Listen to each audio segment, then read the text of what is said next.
6#.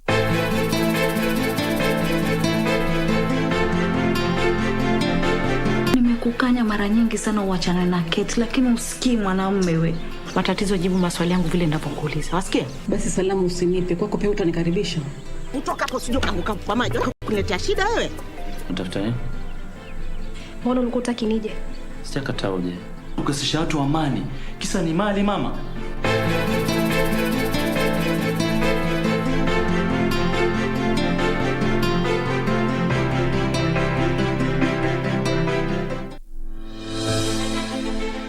Are you an aspiring candidate in the upcoming general elections? Do you want your agenda and manifesto to reach your voters effectively? At KBC, we have the most comprehensive and credible online platform that has profiles of all prospective candidates. Log on to www.kbc.co.ke/2022 aspirants and let Kenyans know more about you, your past achievements, your manifesto, and your development agenda once you get elected to office. What's more, the website is easy to navigate. We will create your profile, post pictures and short videos with your campaign messages at affordable hosting fees. Log on to www.kbc.co.ke/2022 aspirants today and establish your brand authority as we lead towards the forthcoming general elections.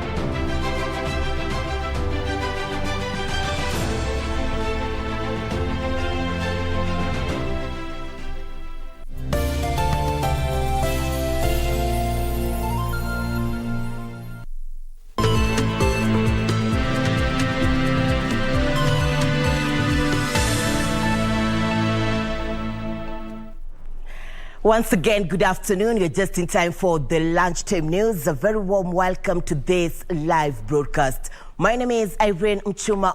On language interpretation, we have Susan Thuku. It is the International Women's Day. We'd like to know whom you're celebrating today and also where you're watching us from.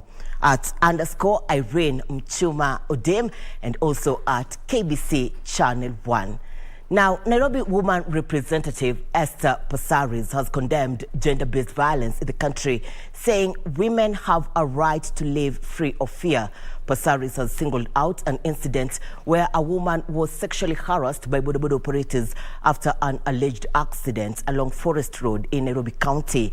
Passaris wants the suspects in the video that went viral charged in court. She spoke during a tree planting exercise at the Langata Women's Prison, where she also urged the state to set free women with petty offences in celebration of Women's International Day.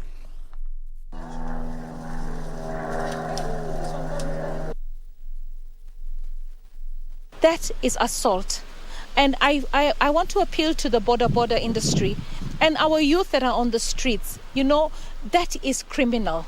You know, if that was a young girl, you have traumatized that young girl. I am scared to even allow my daughter to drive in Nairobi if that is the way you're going to treat somebody. If it's an accident, you cannot take the law in your hand. You cannot become a criminal. You have to allow the law to take action.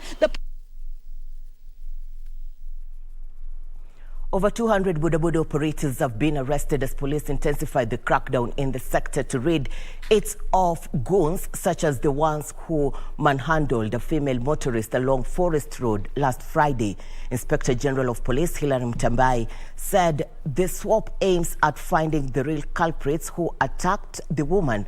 16 of them who were arrested on Monday are expected to be arraigned in court today. Mtambai also confirmed that over 913 motorcycles have been seized. The video recording of the incident sparked public outrage on social media when it was shared on Monday, with the police being urged to take swift action against the perpetrators. Human rights bodies have condemned the act and pledged to assist the woman get psychosocial support and witness protection as investigations into the matter proceed. This even as several women-affiliated groups marked International Women's Day by protesting the violence against women and girls in public and private spaces with a procession across the Nairobi Central Business District.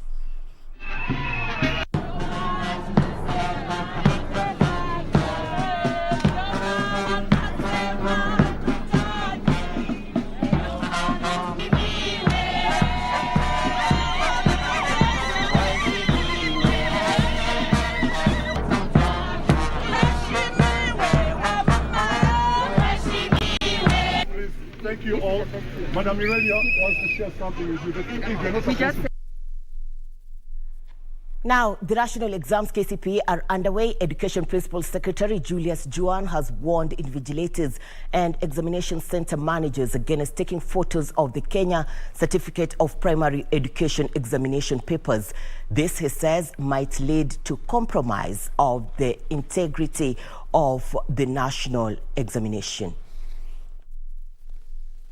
The 2021 Kenya Certificate for Primary Education examinations entered the second day on Tuesday, with learners writing the science paper in the morning. Basic Education Principal Secretary Julius Juan oversaw the exercise in Homa Bay County, where he cautioned invigilators against taking pictures of the examination material. We've had a situation where somebody takes a photo of a candidate sitting an exam, and then they start circulating to give an impression that an exam has leaked, which is never the case. You've seen the way that the sealing is done. Everything is opened at the container, and you cannot tamper with that at any given time. So anytime the exam is opened, nobody is is allowed to take a photo inside the classroom.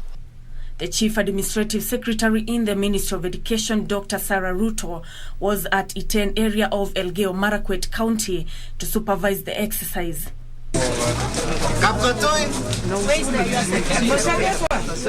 It is here that she said the number of teen pregnancies recorded among this year's KCPE candidates was relatively lower. The fact that we have not had very long closure, I think confirms what we have always stated, that the school seems to be a safer place for children. Our responsibility as a society is also to make the home a safe place, the community a safe place, like the school is. This even as a candidate delivered at Transmara Sub-County Hospital on Sunday night, hours before the start of the examinations. Narok County Commissioner Isaac Masinde says all expectant candidates will be accorded the necessary support during the examination period. We have also asked the security officers to report any incidents that may occur in between, and they should also take care of those pupils who maybe they are pregnant and they want to deliver. We are going to liaise with the Ministry of Health to ensure that they are given assistance. Nancy Okware, Lunchtime News. Enkiteng Leper School, which is located on the outskirts of Masai Mara in Narok County, has exuded confidence that its Class 8 candidates will perform better in the ongoing Kenya Certificate of Primary Education KCPE examinations. The school's director, Helen Nkuraya, says learners at this school have shown a performance trend despite the fact the area continues to struggle with vices such as female genital mutilation, early marriages, among other retrogressive cultural practices that affects the children's education. Through the Ministry of Education and the NEC have really organized well for this year examination. We didn't have any problem. The exam arrived on time at our center and we were well prepared. And we thank the government because everything has been equalized, though our school is a rescue center and we have 17 girls at the center, and today they are doing their second exam. The girls have their right, and let's educate the girls because they are our future leaders. Let them have also the opportunity to have education just like any girl in the world. The Orange Democratic Movement leadership in Kisumu County has appealed for peace and tolerance in the county ahead of the Azimio rally to be held in the county this Friday. The appeal comes amid claims that some unnamed political players were planning to disrupt the meeting. Wycliffe Okech has the details. ODM Kisumu chairperson Professor Ayajo Olweny and a host of leaders have called for political tolerance ahead of the big Azimio rally. The function of Friday is strictly Raila's function. our president, the 5th president of the Republic of Kenya. That is his function, and nobody else.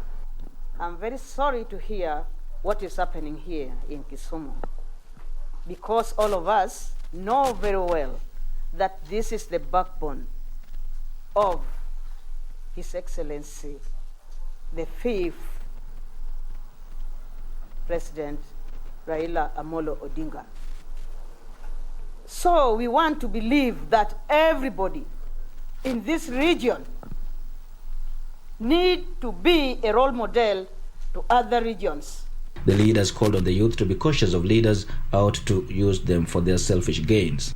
As the fraternity of ODM, we want to request the national and all the authorities to put their eyes on those who want to be out for the failure of our beloved, the 5th. To those that are manipulating young people, that are dangling carrots and are dangling temporary favors in the rates of as low as 1,000 shillings, 500 shillings, so that you may misuse young people in disrupting peace. Your time is up. That leadership has no space in us. That kind of character has no space in our community. And we are going to disrupt you. We are going to send you home. The appeal comes amid claims that certain politicians were planning to disrupt the rally by causing chaos over alleged differences between aspirants in the Kisumu gubernatorial race. The political fight to dislodge the incumbent Professor Anyang' Nyong'o has been heating up by the day after the governor banned erecting of campaign posters and billboards ahead of Africity's conference. Wycliffe Okech, Lunchtime News, Kisumu County. The Independent Electoral and Boundaries Commission has been challenged to put public confidence ahead of the general elections. And the Member of Parliament, Robert Pukose, says IEBC must convince Kenyans that it will ensure the election is free, fair and verifiable. IEBC has also been urged to insulate itself against political interference because Kenyans will keenly observe the exercise to avert a repeat of the contested 2007 general election.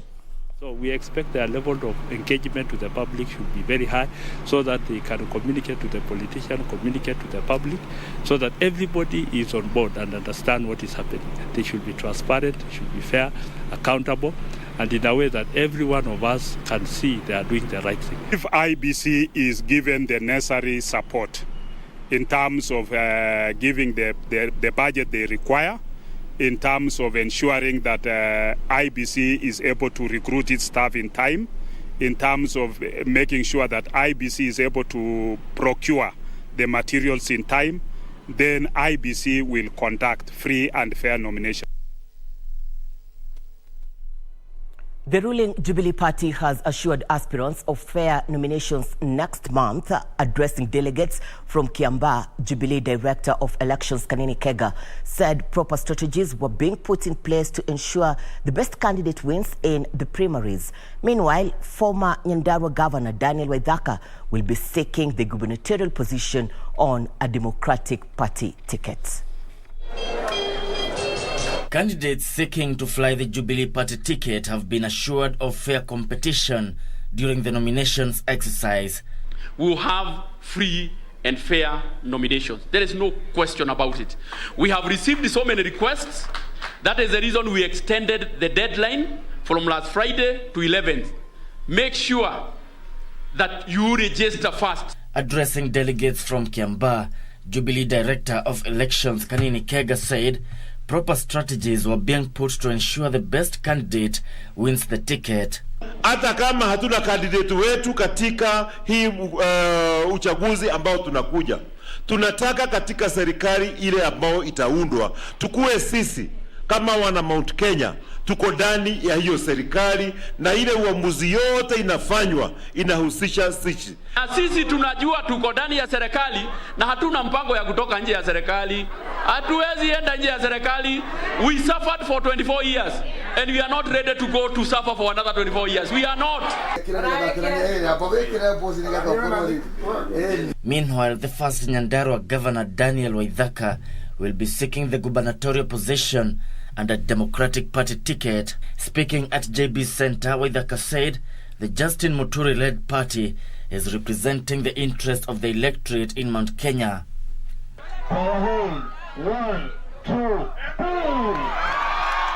Elsewhere, Rarieda Member of Parliament Otiende Amolo now wants the IBC to summon Deputy President William Ruto over his recent remarks that the forthcoming general election will be rigged. Speaking at St. Matthew's Kandaria Secondary School, Amolo said it was not in order for the Deputy President to portray the country negatively during his overseas tour. And when elections are about 3 months, you take the courage to exit the country, to go and defame the country, to go and abuse the country, to go and lie about the country that you want to lead as president. So if it says there's such a scheme, my expectation is that the IBC should summon him. And former Agricultural Finance Corporation Managing Director Lucas Meso is accusing DAPK officials of plotting to rig him out of party primaries. Hii maneno ya watu kusema ati kuna direct nomination, hata wameona chama cha UDA, wale candidates ambao walianza nao wamepewa direct tickets, so it's not going to be unique to DAP. Ishoki Washira, Lunchtime News.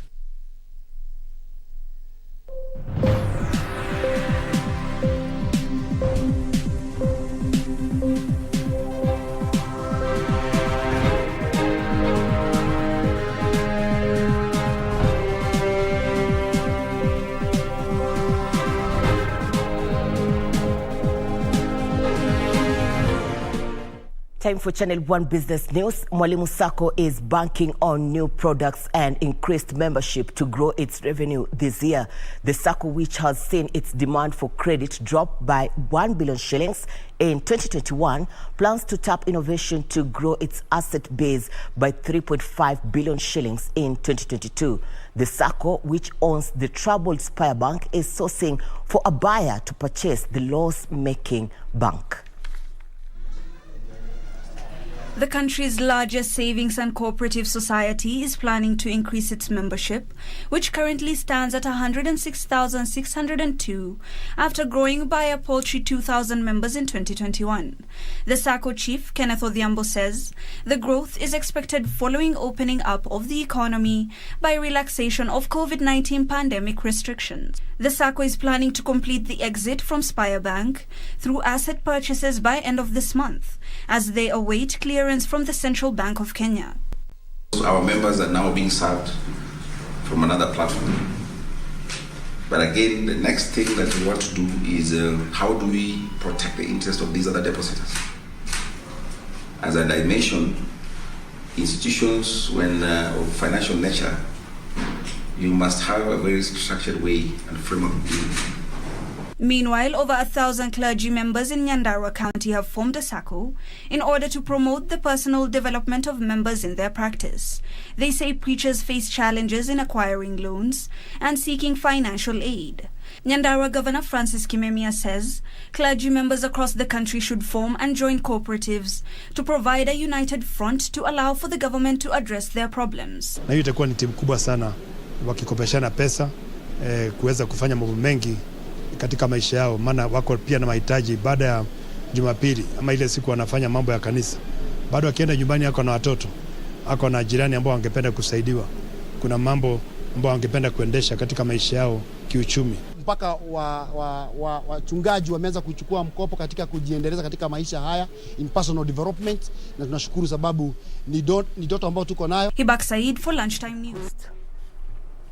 Fish farmers in Lake Turkana are recording up to 70% of post-harvest losses due to harsh temperatures, poor infrastructure, and a lack of modern storage facilities.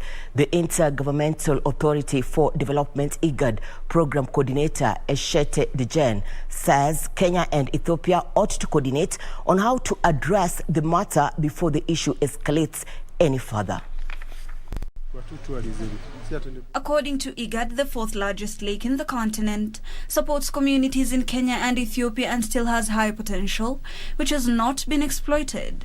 However, poor practices like use of undersized nets and poor facilities are a major barrier on fishing around the Omo Turkana Basin. IGAD coordinator Eshete Dejen says, apart from impaired fishing practices, poor market facilitation is also a challenge. IGAD also raised concerns on poor fishing gear farmers use, which incapacitate the fishing community from accessing parts of the lake. This looks like simple, but it's one of the most management option for sustainability.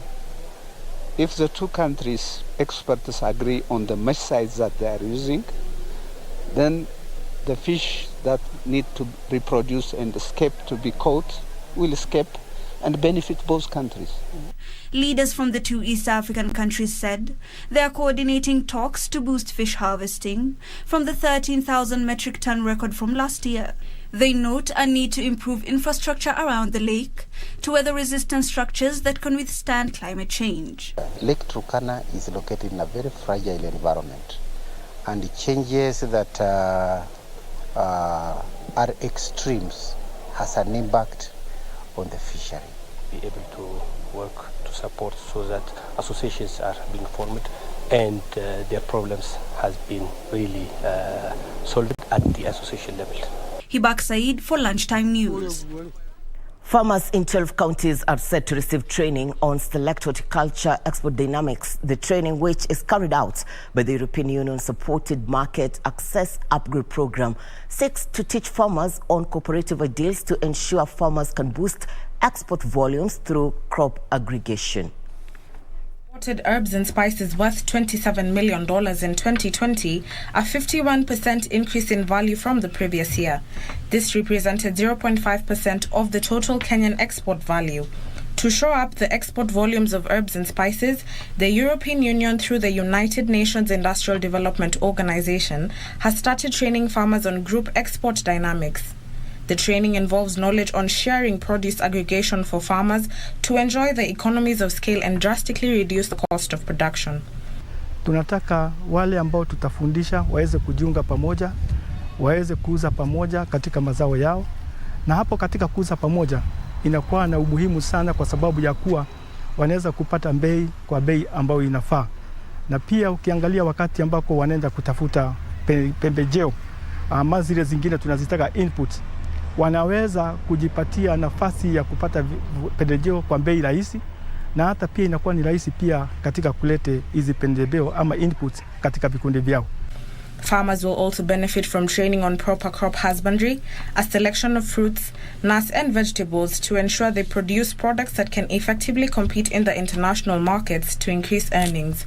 Markup Kenya vile imekunja, tunaona itakuwa kwa umuhimu kwetu kwa sababu tutakuwa tukiuza mazao yetu bila ya kuyapoteza, njuu kama wakati huu tumepoteza maembe mingi sana. Kwa sababu hata wale wanakunja kutununulia wanakunja na mtu wa katikati, wale tunaita brokers, wale wanatugonga na mwenye kulima anapata pesa kidogo sana hapo katikati, ambayo ni pesa ambayo haiwezi msaidia. So tumeonelea Markup Kenya itatusaidia kama wamama, njuu tunachukulia mama ndiye mboma. So kama mama akinunuliwa mazao yake kwa bei ya juu, atakuwa anasaidia mboma vizuri, kama ni watoto wasome, kama ni kuendeleza mboma kwa njia nzuri, awe anakuwa anaiendeleza. Both the government and the private sector have been encouraged to increase such trainings to enhance farmer capabilities in a bid to expand the country's international markets. Ndutamo Kami for Lunchtime News.